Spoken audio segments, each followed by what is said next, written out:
There is a moment, just one, when the boundary between what we know and what we can never know thins to transparency. It is the moment when the brain, that intricate architect of perception, begins its final descent. We speak of death as an ending, a full stop at the conclusion of a life sentence. But what if it is not an end at all? What if, in those last fleeting instants, the mind does something extraordinary? Not shutting down, but opening up. Not fading, but transcending. Consider this: every culture, every epoch, has told stories of what lies beyond the veil. The Egyptians spoke of the weighing of the heart. The Tibetans mapped the bardo, a liminal space between lives. Modern science, armed with EEGs and fMRI scans, now peers into the same abyss, not with myth, but with data. And what it finds is both unsettling and electrifying. In the final minutes of life, the brain does not simply power off like a machine. It surges. It flickers with gamma waves, those same rapid, coherent frequencies associated with heightened awareness, lucid dreaming, even mystical experiences. Is this the biological last gasp of a dying organ? Or is it something more? We stand at the precipice of a profound mystery. For centuries, death has been the ultimate silence, the great unknown. But now, neuroscience has given us a whisper, a hint that consciousness, in its final act, may not vanish so much as transform. Imagine standing at the edge of a vast, dark ocean. You have only ever seen the surface, the way it reflects the sky. But now, for the first time, you catch a glimpse of the depths below, the movement, the life, the currents that defy comprehension. That is where we are now, on the shore of something vast. This is not merely a question for the laboratory or the hospice. It is a question that reverberates through every heartbeat, every choice, every whispered fear in the night. If the mind does not simply extinguish, if it flares, if it journeys, then what does that mean for how we live? For how we love? For how we face our own inevitable crossing? We begin, then, not with answers, but with wonder. Not with certainty, but with the thrill of the unexplored. This is not just a study of neurons and synapses. It is an expedition into the most intimate frontier there is, the last great voyage of the self. The human brain is a universe in miniature, a 3-pound cosmos where electrical storms birth thought, where chemistry becomes memory, where the intangible phenomenon we call consciousness emerges from sheer biological process. And yet, when death approaches, this inner cosmos behaves in ways that defy simple explanation. To understand what happens to the brain in those final moments, we must first grapple with 3 fundamental truths, each more enigmatic than the last. As defined by the cessation of heartbeat and breath, is not the end of neural activity. In fact, something extraordinary happens in the minutes, sometimes even hours, after the body's systems begin to fail. Studies have documented a phenomenon known as the terminal lucidity, where patients with severe cognitive decline suddenly regain clarity, speaking with coherence and emotional depth before slipping away. Then there is the infamous death wave, a burst of synchronized gamma oscillations that ripples through the brain in the moments after oxygen deprivation begins. These are not the spasms of a dying machine. They are patterned, deliberate, eerily reminiscent of the brain states associated with heightened awareness and even transcendent experience. What does it mean? Is this the brain's last attempt to preserve the self, or is it something else entirely? One of the most consistent reports from near-death experiences is the distortion of time. Seconds stretch into eternities. Lifetimes flash by in an instant. Science offers a compelling explanation. As the brain struggles to maintain function under duress, its internal clocks, the networks that regulate our perception of time, begin to falter. But this does not fully account for the vivid, often life-altering visions reported by those who return from the brink. Could it be that, in dying, the mind escapes the linear prison of time altogether? That what we perceive as flashes before our eyes are in fact glimpses into a consciousness unbounded by chronology? Philosopher David Chalmers coined the term the hard problem of consciousness to describe the mystery of why and how subjective experience arises from physical processes. Death presents us with an even harder problem. If consciousness is purely a product of the brain, then it should vanish the moment neural activity ceases. Yet the stories we have, from resuscitated patients, from deathbed visions, from the annals of neurology, suggest something more ambiguous. The brain may be the vessel, but is it the source? Or is it merely a receiver, tuning into a signal that persists even after the hardware fails? These are not idle questions. They cut to the heart of what it means to be alive, and what, if anything, awaits us on the other side of that final breath. There is an old Tibetan parable about a candle flame trembling in its final moments before extinguishing. As the wax dwindles, the flame does not simply vanish, it stretches upward, growing taller and thinner, as though reaching for something just beyond sight. Then, in the instant before darkness, something peculiar happens. The flame splits. For one fleeting moment, there appear to be two flames, one still clinging to the wick, the other hovering just above it, before both dissolve into the night. The monks say this is how consciousness leaves the body. Not as a sudden absence, but as a parting, a transformation. Modern neuroscience might describe this same phenomenon in colder terms: the breakdown of neuronal integration, the fragmentation of the brain's electromagnetic field. But the underlying mystery remains unchanged. Why should death, a biological inevitability, carry with it such eerie resonance? Why do our most ancient stories and our most cutting-edge science both point toward the same ineffable threshold? Consider the near-death experience of a woman I'll call Sarah, who suffered cardiac arrest during routine surgery. In the moments when her brain should have been shutting down, she found herself floating near the ceiling, watching the medical team work on her body below. What struck her afterward was not the out-of-body perspective itself, but the clarity of thought she possessed during it. "I understood everything," she told researchers later. "Not just what was happening in that room, but why it was happening. As if all the disconnected pieces of my life had suddenly aligned into perfect sense." Her description mirrors countless others: the life review, the tunnel of light, the overwhelming sense of meaning. These are not random hallucinations. They follow a pattern so consistent across cultures and eras that it demands explanation.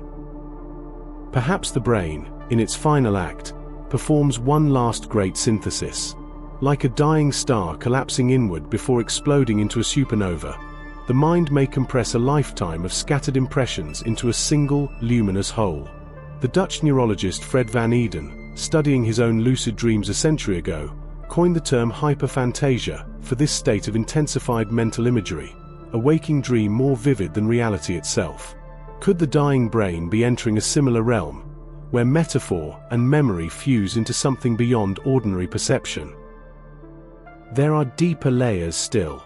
Indigenous traditions speak of the death rattle not as a symptom of distress, but as the soul loosening its ties to the body, vibrating at a frequency the living can barely perceive.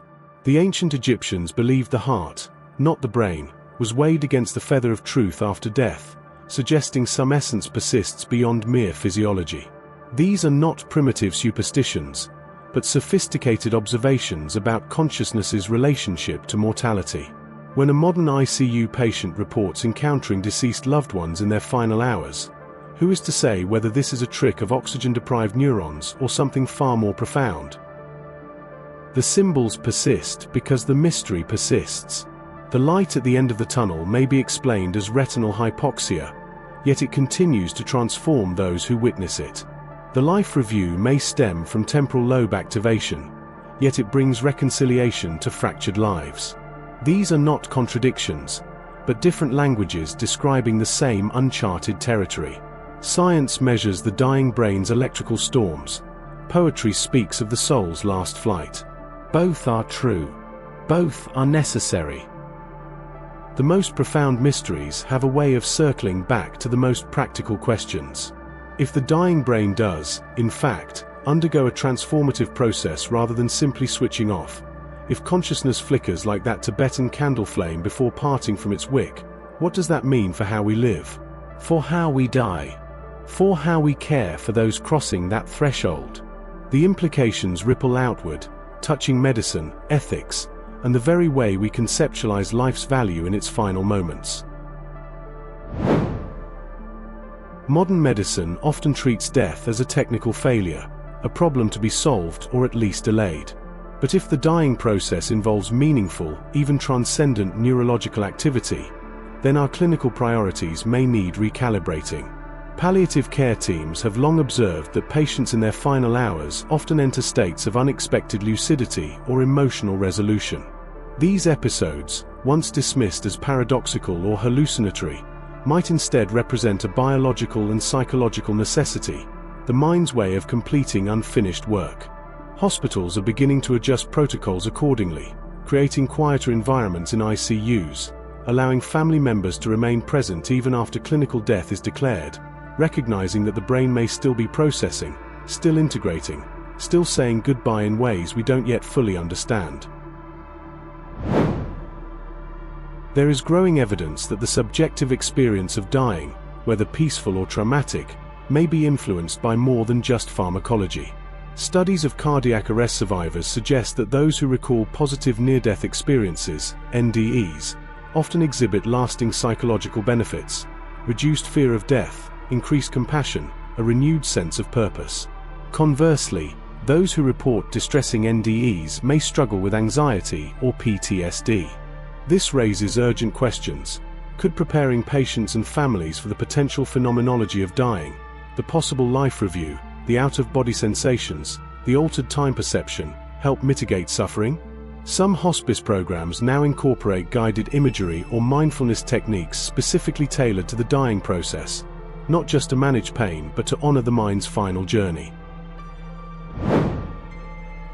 The most controversial implication, and perhaps the most transformative, concerns the nature of consciousness itself. If subjective experience can persist, even briefly, in a brain with no measurable electrical activity, as some studies of cardiac arrest patients suggest, then our materialist assumptions about the mind may require re-examination. This isn't about proving an afterlife, it's about questioning whether consciousness is purely a product of the brain or something more complex, a dynamic interaction between biology and an as-yet undefined substrate. Such questions have concrete repercussions: how we design end-of-life research, how we approach disorders of consciousness like comas, even how we define legal death. Perhaps the most immediate takeaway is this: understanding the dying brain changes how we value time. Those who have brushed against death often speak of life's newfound preciousness, not in an abstract way, but in the literal, physiological sense that every moment of awareness is a temporary and astonishing gift. There are now meditation techniques derived from near-death research that simulate elements of the life review process, helping people re-examine their priorities while still healthy. And the growing death positivity movement urges us to discuss mortality openly, not as a morbid fixation but as a way to live more fully. This is where the cosmic meets the commonplace.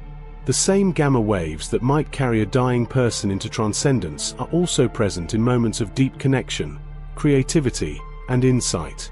If death reveals consciousness at its most raw and unfiltered, then studying it may ultimately teach us how to live, how to be present, how to integrate our experiences, how to recognize that every thought, every emotion, every flash of memory is already a kind of miracle. We began this journey with a simple, haunting question: what happens to your brain when you die? And found ourselves staring into a mirror that reflects not just the mechanics of dying, but the meaning of living. The science is clear: death is not an event, but a process. The brain does not simply power down like a machine. It tells one final story, a story written in gamma waves and flickering synapses, a story that may hold the key to understanding consciousness itself. But this is not just a neurological curiosity. It is an invitation to rethink, to wonder, and ultimately, to transform. Every culture that has ever existed has told stories about what lies beyond death. What if these myths and legends are not just fantasies, but fractured reflections of a deeper truth, one that science is now beginning to glimpse? The dying brain's surge of activity, the near-death experience's life review, the universal reports of light and love and presence. These phenomena suggest that death may be less an ending than a revealing. Just as a seed must split open for the tree inside to emerge, perhaps the mind, in its final moments, cracks open to disclose something essential that was always there, hidden beneath the noise of living. This is not merely poetic speculation. It has practical, urgent implications. If how we die shapes our final experience of consciousness, if a peaceful death really does allow for a more integrated, transcendent neurological process, then we must revolutionize how we approach mortality. We must train doctors not just to prolong life, but to honor death. We must create spaces where people can die as they have lived, with agency, with meaning, with love. We must, in short, learn to see death not as failure, but as the last, and perhaps greatest, act of a life. But the most profound lesson here is not about death at all. It is about now. If the dying brain compresses a lifetime into seconds, if it finds in its final flashes the clarity that eluded it for decades, then why wait? Why not live with that clarity today? The Tibetan Buddhists practice Phawa, the art of conscious dying, not because they are morbid, but because they understand, to die well, you must first learn how to be fully alive. Every meditation, every act of compassion, every moment of presence is a rehearsal for that final letting go. This is the transformational heart of our exploration. The question, what happens when we die, inevitably becomes how, then, shall we live? The answer is written in the science and the stories alike. Live with attention. Live with courage. Live as though this moment, this breath, this heartbeat, this synaptic spark, is already a bridge between worlds. So let us end not with answers, but with an opening. Stand for a moment at the edge of what we know. Feel the vastness of what we don't. And then turn back to your life, to the people you love, to the work that matters, to the quiet and the chaos alike, and ask yourself, if this were my last surge of gamma waves, my last electrical storm, what would I want it to carry? The question is not morbid. It is the opposite. It is the beginning of waking up. The brain's final journey remains a mystery, but perhaps the real mystery has always been the journey itself, the impossible, ordinary miracle of being here at all. What do you think happens when we die? Is it a door closing, or one swinging open? The conversation doesn't end here. Drop your thoughts in the comments. Have you or someone you know experienced something extraordinary? Let's unravel this mystery together. If this journey into the mind's final moments moved you, hit like. It helps others find these big questions too. And subscribe for more explorations where science meets the unanswerable. Because the next frontier, it's already loading.